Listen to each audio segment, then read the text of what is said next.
What's your 5-year plan? People have probably asked you that since school, and it's not the easiest question to answer. After all, your priorities can and will change in 5 years from your first car to your first home, for example.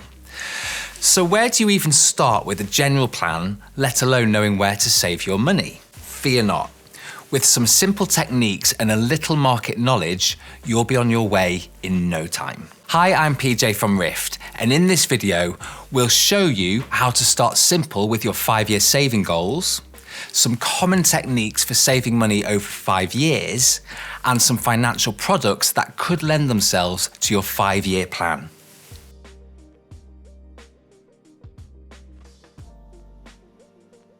Let's start with the basics. What are you saving for and how much will it cost? Write both down because you're 42% more likely to achieve a goal you've written down than one rattling around inside your brain. And you're even more likely to reach that figure if you keep track of your progress. So, consider the difference. Option 1, thinking I will buy my first home in 5 years in your head, or option 2, writing down I will save £30,000 for a home deposit within 5 years, and then tracking your progress each month. The research says option 2 is way more likely to succeed. So do that. You've now set yourself up for success just by writing down a number.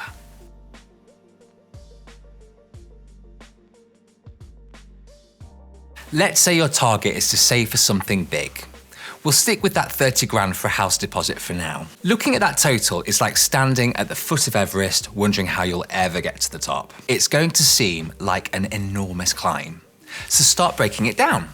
Don't think £30,000. You don't need to. You've already written it down. Instead think £116 a week.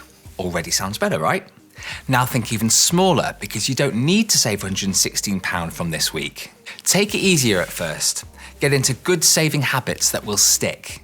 Give yourself a chance to get your head around it all and your finances in order. So maybe this week, you just save £50 and then £65 for the week after, and then get yourself up to £125 gradually to account for the difference. If you're lucky enough to be buying a home with someone else, maybe you can split those figures between you. Looks much more manageable, right? So now you can conquer your savings Everest one small step at a time.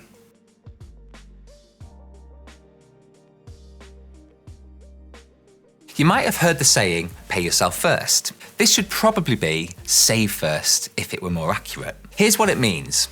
Most people get paid straight into a current account. They pay their bills first, which is smart. But then they go about their lives, ordering takeaway, going to the cinema, going on family trips. It's only after all that money's spent that the leftovers get saved, if there's anything left at all. So, if that sounds like you, it's time to flip your thinking on its head.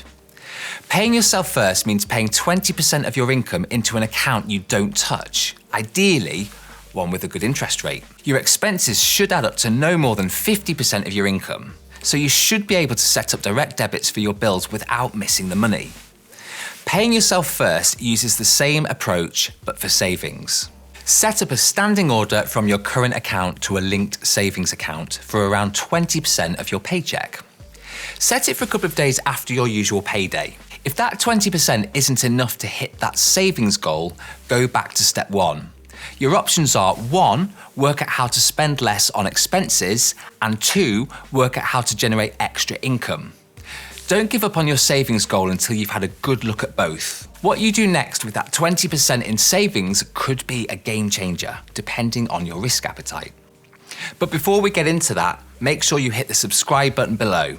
That way, you can stay up to date with the best ways to make your money go further, because you're always better off with Rift. Now that's done, let's tackle some of the saving options that could work for you.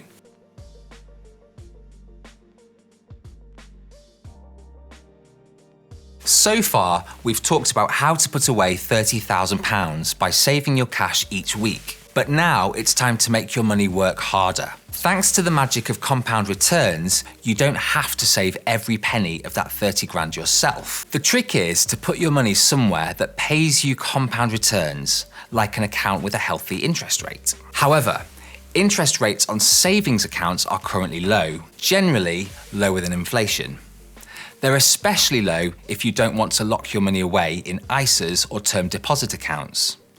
So even if you get a generous 2.5% interest, your money's still losing 2.5% of its value if inflation is 5%. However, it's still far, far better than getting 0.1% or even 0%.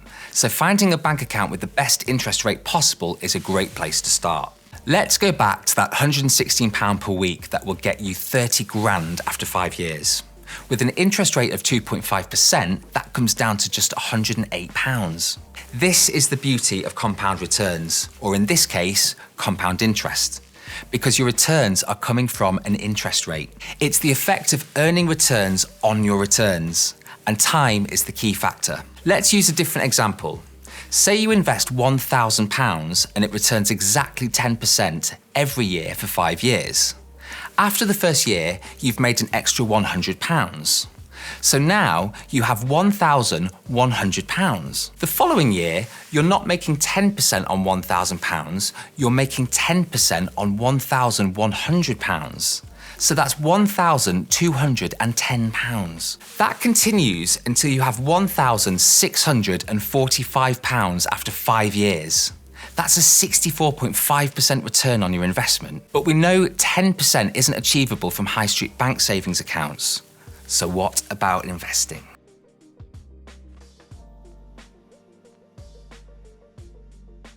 In general, investing can be a great way to get a decent return on your money. The figure often quoted is around 7% to 8%. That's based on the average return of the S&P 500, a share index used to gauge the market's general health. However, that's an average. In some years, returns have been way higher than 8%. In others, far lower.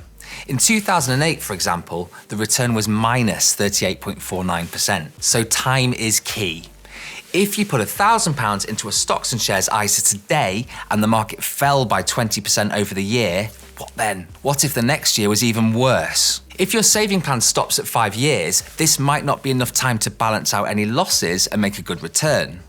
On the flip side, what if the yearly return was 26.89% like it was in 2021? So remember that average. The longer you invest for, the closer you'll get to that average 7 to 8%. If you did hit that average over 5 years, you'd only need to put away £95 a week to hit 30 grand. But the market decides that average, not you. It could be far higher over the next 5 years, it could be far lower. So think hard about the risk involved before investing.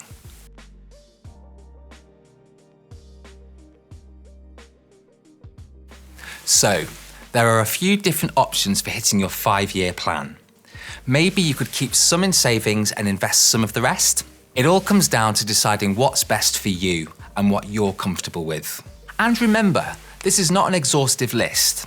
There may be other options on the market that we haven't covered here. So, as always, do your own research. Consider your full personal and financial circumstances. And if you're ever in doubt, speak to a financial advisor. In the meantime, make sure you subscribe to the Rift YouTube channel to stay up to date. You can also check out the link below for more helpful tips. Thanks for watching.